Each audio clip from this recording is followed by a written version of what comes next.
Tanaman waluh atau labu air banyak ditanam oleh masyarakat Kecamatan Genteng, Banyuwangi, Jawa Timur. Areal yang paling banyak ditanami waluh adalah Desa Tegalsari dan Desa Style. Utamanya tanaman waluh yang diberi kode SIS. Sementara sebagian lain adalah tanaman waluh yang termasuk jenis LA atau labu air. Pemanfaatan buah waluh di Kecamatan Genteng saat ini ada dua. Waluh jenis LA banyak diambil bijinya untuk diekspor. Sedangkan waluh SIS lebih beragam jenis olahannya. Waluh SIS muda dapat dijadikan sayur. Sementara buah waluh SIS yang tua dapat dijadikan bahan kolak. Sementara bijinya dapat diolah menjadi kuaci. Namun untuk pengolahan tepung dari daging buah waluh belum mendapat perhatian petani. Akhir-akhir ini, tanaman waluh jenis SIS telah dimanfaatkan menjadi beragam olahan khas. Misalnya saja dodol, emping, dan juga beragam kue basah lainnya.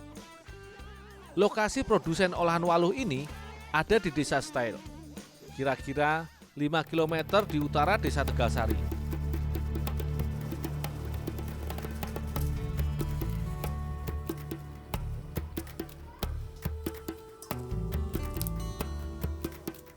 Cara paling mudah mengupas waluh adalah dengan membelahnya terlebih dahulu. Satu buah waluh bisa dibelah menjadi 4 atau 5 iris besar. Baru kemudian kita mengupasnya. Kulit waluh lumayan tebal, namun buah waluh termasuk lunak, sehingga mengupasnya juga tidak sulit.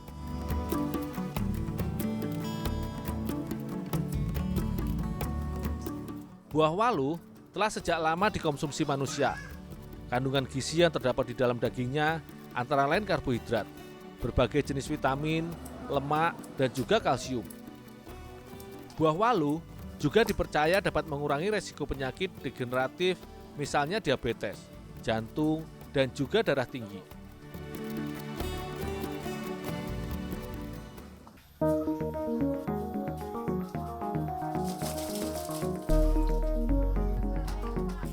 Mencuci waluh tidak sulit, cukup menggunakan air bersih biasa. Paling bagus adalah air bersih yang mengalir.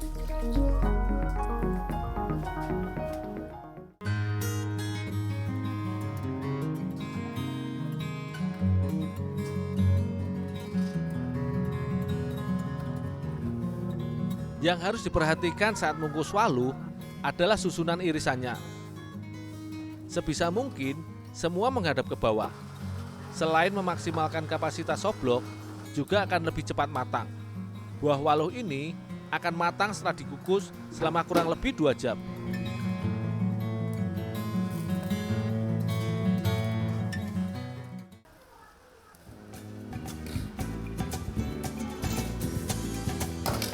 Alat pres kayu digunakan karena lebih mudah dan efektif memeras waluh hasil kukusan. Prinsip kerjanya sederhana. Waluh matang yang ada di dalam karung akan dijepit dari 2 sisi berbeda. Secara otomatis, air akan menetes ke bawah.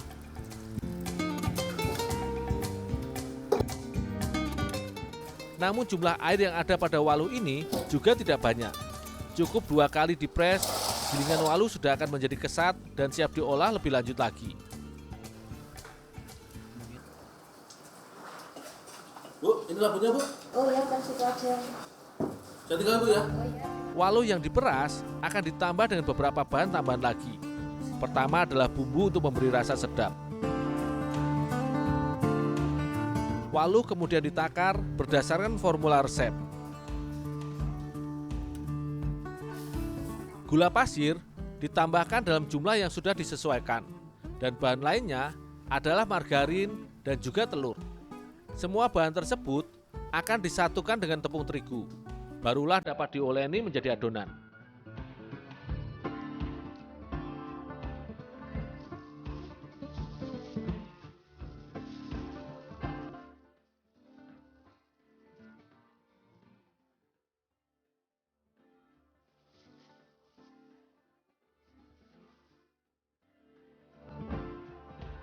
Sebelum dicetak, adonan harus ditempelkan sebentar ke tepung.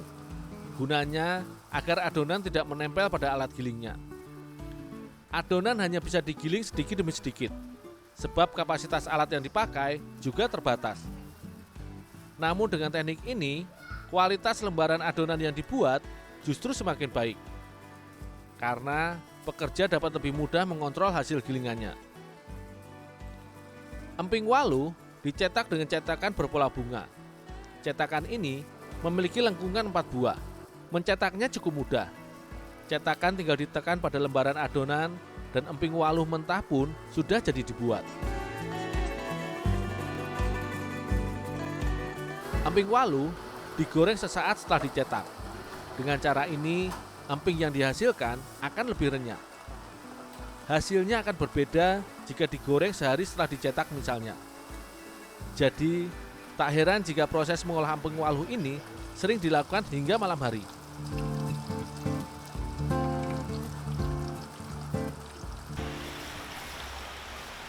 Bu, ini Bu yang mau digoreng Bu. Oh iya, taruh di situ. Bu, nyicip ya Bu ya. Oke, monggo silahkan.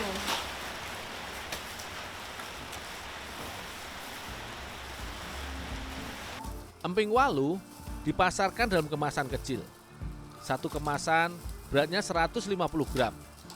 Pemasaran olahan khas Kecamatan Genteng ini telah tersebar luas di Banyuwangi, utamanya di pusat oleh-oleh daerah. Cemilan emping walu ini dapat bertahan dalam waktu yang lama, sehingga cocok dijadikan oleh-oleh para wisatawan yang berkunjung ke Banyuwangi.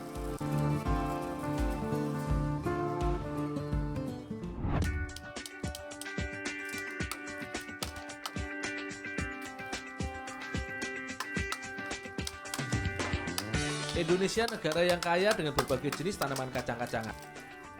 Namun kedelai dan koro-koroan juga termasuk tanaman keluarga kacang-kacangan. Di desa Sidowangi, Kecamatan Wosorejo ini tercatat sebagai salah satu desa penghasil koro pedang yang sangat potensial. Kacang dengan nama latin Carnavalia ensiformis ini adalah koro yang ukurannya cukup besar, sehingga biji koro jarang diolah oleh masyarakat karena memang prosesnya rumit. Oleh karenanya, biji koro ini memang kurang populer dibandingkan jenis koro lainnya. Koro pedang ini menjadi bahan yang dapat menggantikan kacang kedelai untuk diolah menjadi tahu dan lain sebagainya. Tahap pertama, biji koro harus dikeluarkan dari kulitnya. Ini adalah koro pedang stok lama, karena awal tahun bukan masanya koro pedang berbuah.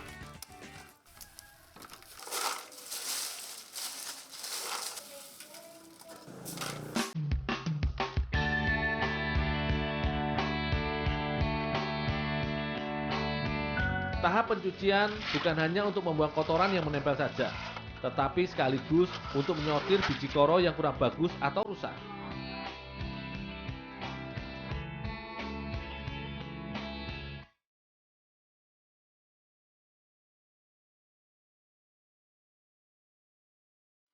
Setelah dicuci, biji koro harus didiamkan untuk waktu yang sangat lama, hingga lapisan terluar kulitnya sedikit mengelupas. Setidaknya, perendaman akan dilakukan sehari semalam, agar biji koro menjadi sedikit lunak akibat menyerap air. Namun tujuan utama perendaman adalah untuk membuang kandungan racun yang ada pada biji bahan baku ini.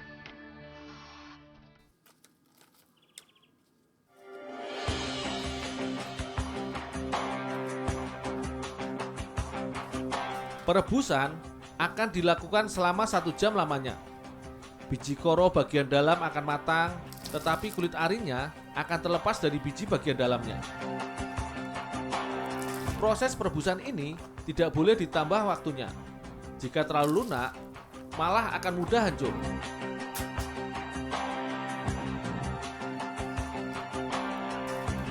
Bau air rebusan pun tercium kurang sedap.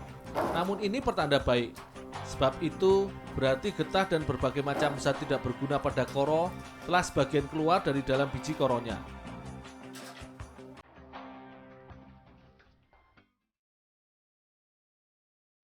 Biji koro yang telah dibuang kulit arinya tampak lebih mengkilap dan tentu saja menjadi lebih bersih.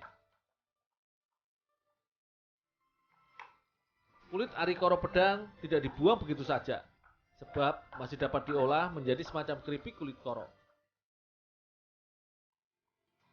Biji koro yang sudah bersih Selanjutnya dirajang. Olahan yang sering dibuat di Kube Srikandi Sidowangi adalah olahan keripik congkordang atau keripik kacang koro pedang.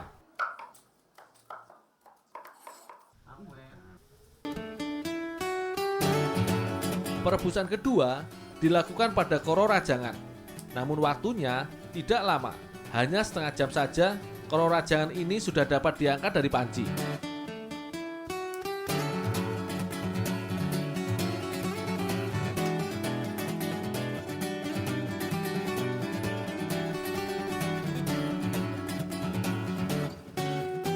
Rajangan biji koro kemudian diberi ragi dalam takaran tertentu.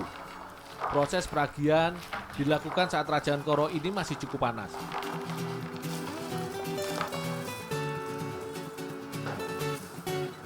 Kandungan utama kacang koro pedang adalah protein, lemak, dan juga antioksidan. Setelah diberi ragi, koro rajangan dimasukkan ke dalam plastik transparan. Proses peragian akan mudah diamati sehingga memudahkan kita menentukan kematangan tempe yang dibuat. Tempe koro pedang akan difermentasi selama kurang lebih 3 hari lamanya.